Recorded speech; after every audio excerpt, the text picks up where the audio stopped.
কথায় কথায় কার্ড দেখানো পর্তুগালের রেফারি থাকবেন আর্জেন্টিনার ম্যাচে। মাঠের 3 রেফারি পর্তুগালের। সাম্প্রতিক সময়ে মেসি রোনালদো দ্বৈরথের কারণে পর্তুগালও অনেকটা আর্জেন্টিনার রাইভালের মতোই। অন্যদিকে যে রেফারি মাঠে থাকবেন তিনি দেন প্রতি ম্যাচে গড়ে 4টির বেশি কার্ড। ক্যারিয়ারে প্রায় 150-র কাছাকাছি লাল কার্ডই দিয়েছেন তিনি। হলুদ কার্ড দিয়েছেন প্রায় 2000। ফিফার নির্ধারিত রেফারি নিয়ে আরও থাকছে প্রতিবেদনে।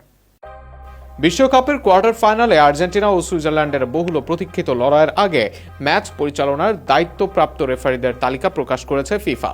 গুরুত্বপূর্ণ এই ম্যাচে দায়িত্ব পেয়েছেন পর্তুগালের 3 জন ম্যাচ অফিসিয়াল, যা ফুটবল সমর্থকদের মধ্যে নতুন করে আলোচনার জন্ম দিয়েছে। বিশেষ করে মূল রেফারি জোয়াও পেনহেইরোর কার্ড দেখানোর পরিসংখ্যান নিয়ে ইতিমধ্যে সামাজিক যোগাযোগ মাধ্যমে চলছে নানা আলোচনা।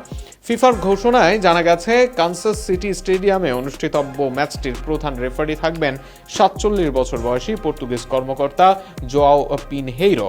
তাকে সহায়তা করবেন একই দেশের ব্রুনো জেসুস ও লুসিয়ানো মাইয়া, যারা দুই প্রান্তে সহকারী রেফারির দায়িত্ব পালন করবেন। অভিজ্ঞ এই রেফারি ক্যারিয়ারে এখনো পর্যন্ত 421টি ম্যাচ পরিচালনা করেছেন।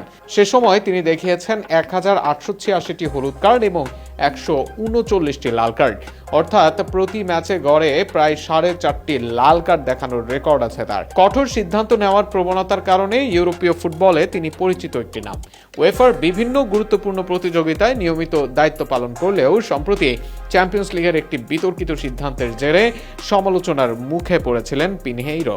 ফলে আর্জেন্টিনা সুইজারল্যান্ডের মতো উচ্চ চাপের ম্যাচে তার সিদ্ধান্তগুলো বিশেষভাবে পর্যবেক্ষণে থাকবে বলেই মনে করছেন ফুটবল বিশ্লেষকরা। এদিকে ম্যাচের চতুর্থ অফিসিয়াল হিসেবে দায়িত্ব পালন করবেন কানাডার ড্রু ফিশার। রিজার্ভ সহকারী রেফারির ভূমিকায় থাকবেন তারই স্বদেশী মাইকেল বারওয়েগেন।